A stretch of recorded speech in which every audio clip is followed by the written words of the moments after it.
She broke every record they had. She sold out every arena they own. And the league still found a way to leave her standing outside the door.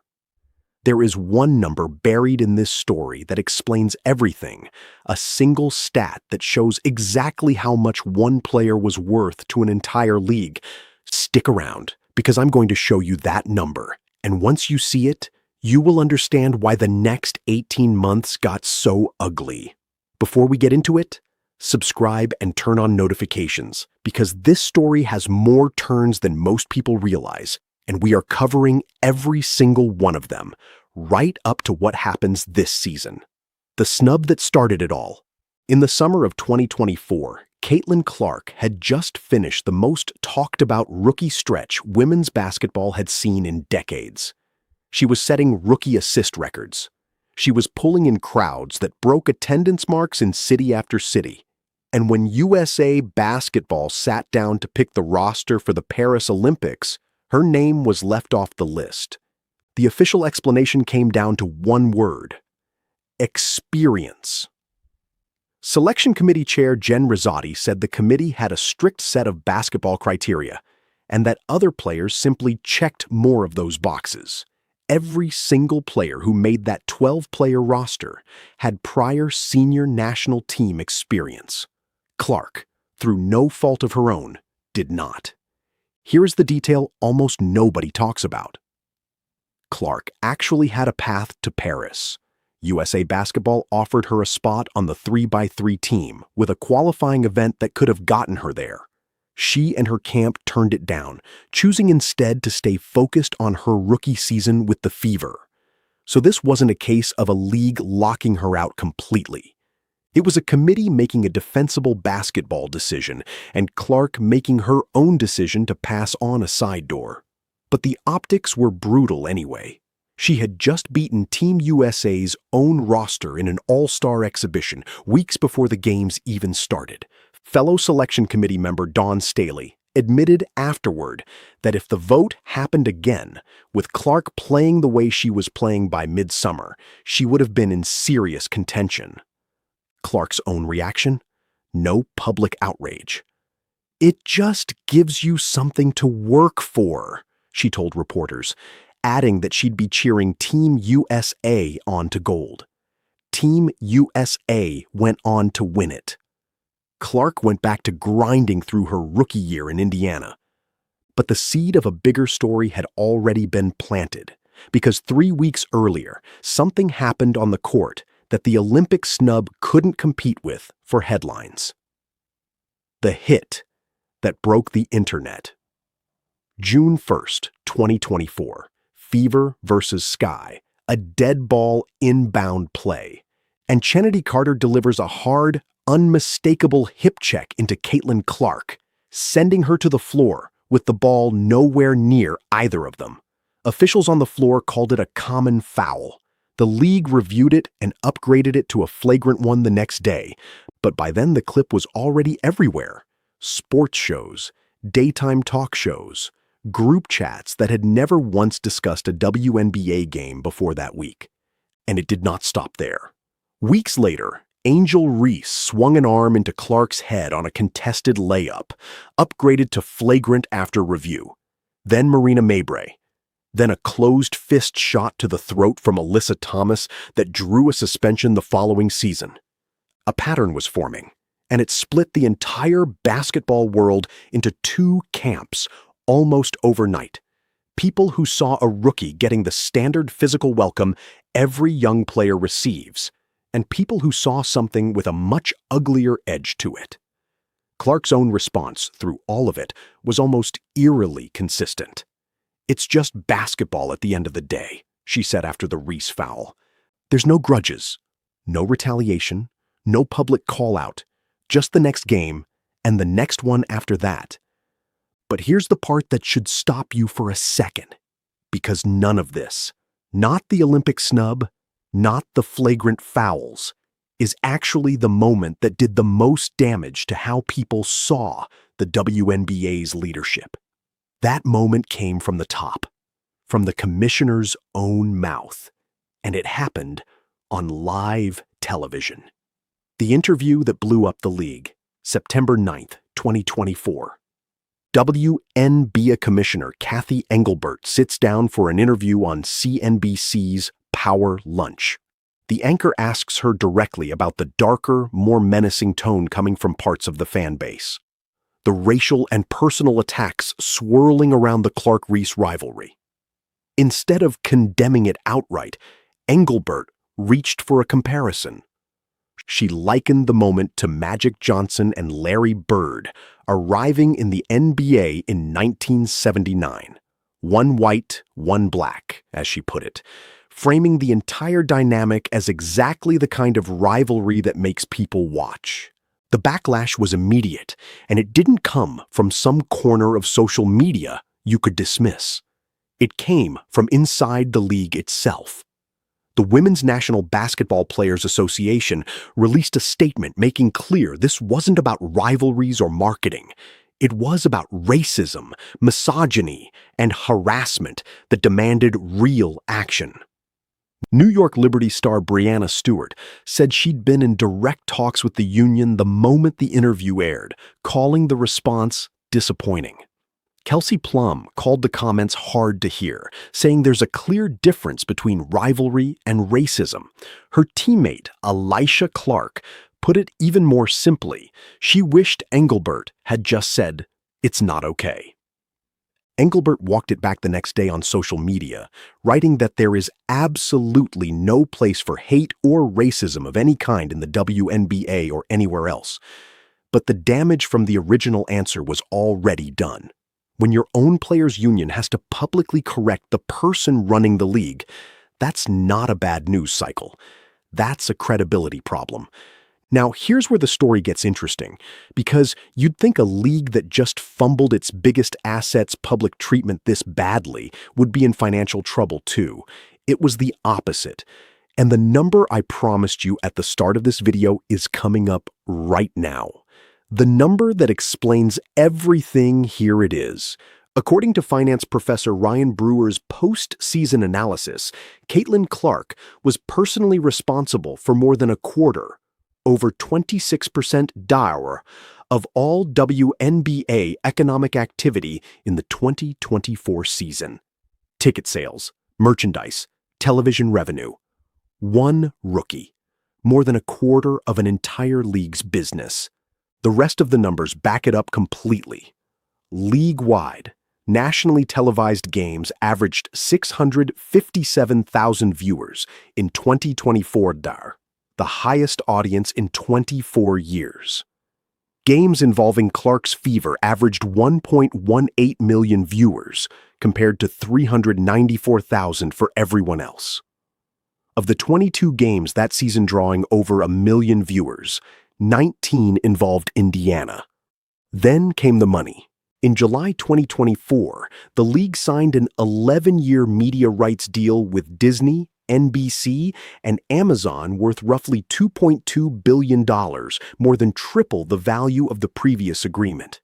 3 new expansion franchises sold for around $250 million apiece. Analysts pegged Clark's total contribution to league and franchise valuation at up to $1.6 billion. And it wasn't just her own team benefiting. That media deal, those attendance numbers, that advertiser interest, up more than 60% year over year, lifted every single franchise in the league. Which is exactly why what happened next is so hard to defend. The season she lost, 2025, was supposed to be the encore. Instead, it became a season Clark mostly watched from the sideline.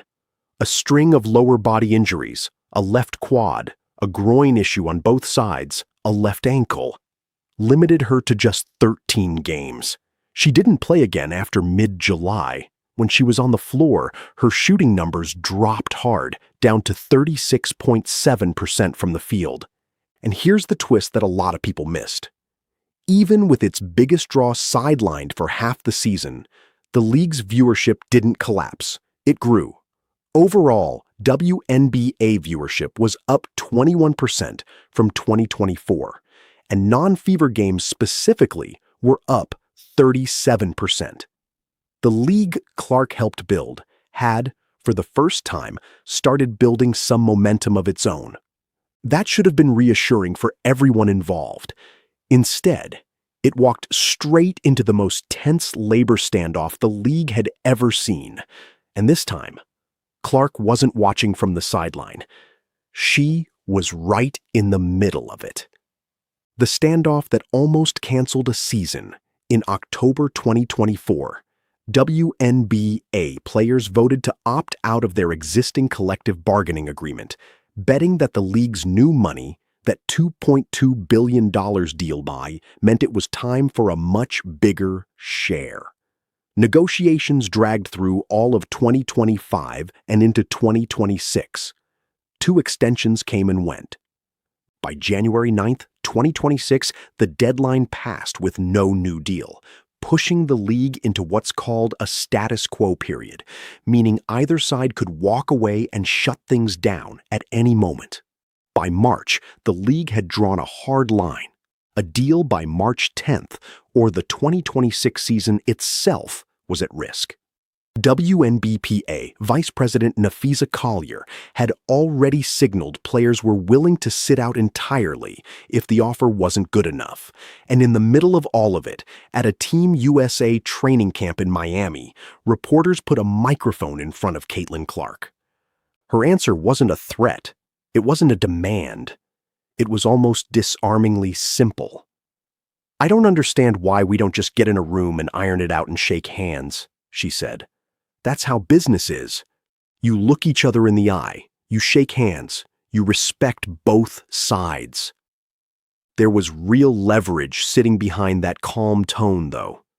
A brand new rival league called Project B, launching in Europe and Asia in the fall of 2026 with 7-figure salaries, had already signed away some of the WNBA's biggest names, including Union President Nneka Ogwumike, Alyssa Thomas, and Clark's own teammate, Sophie Cunningham.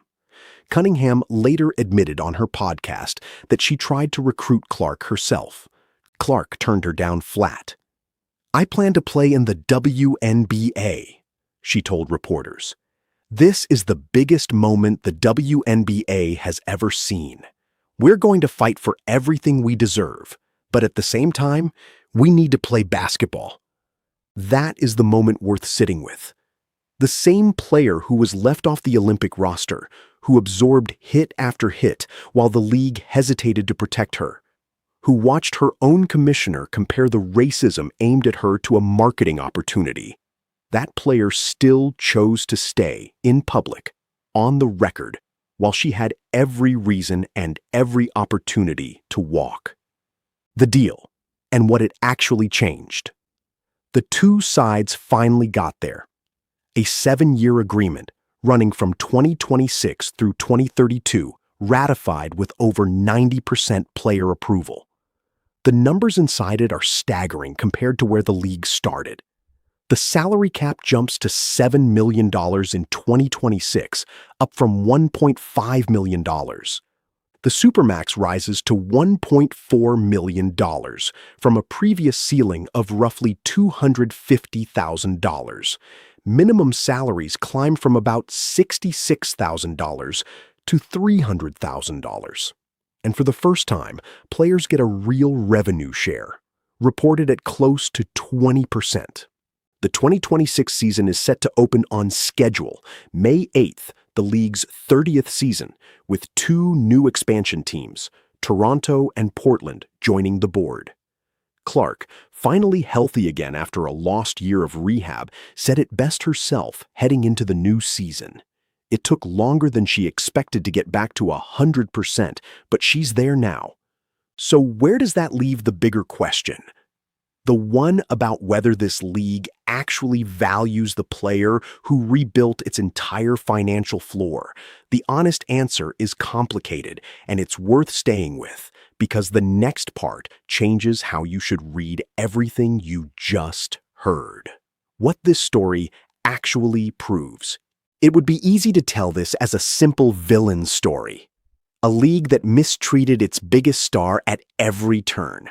But that's not quite what the record shows.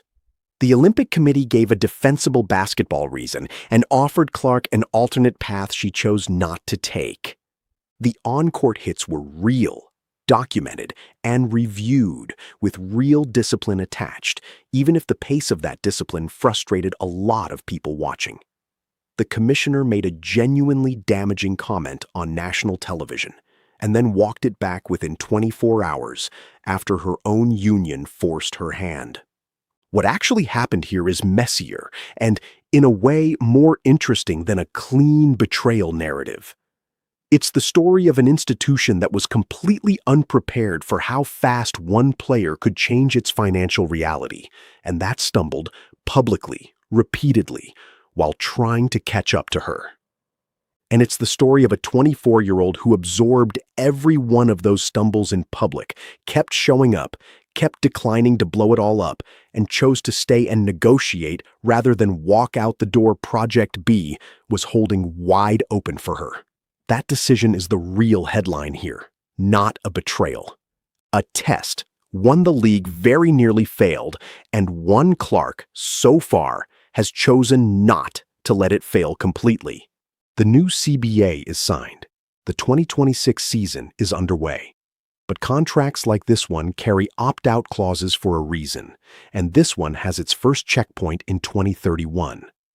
Whether this new deal actually closes the gap between what players generate and what they're paid, or whether we're back here again in a few years watching the same fight play out, is a question nobody in that room fully answered yet.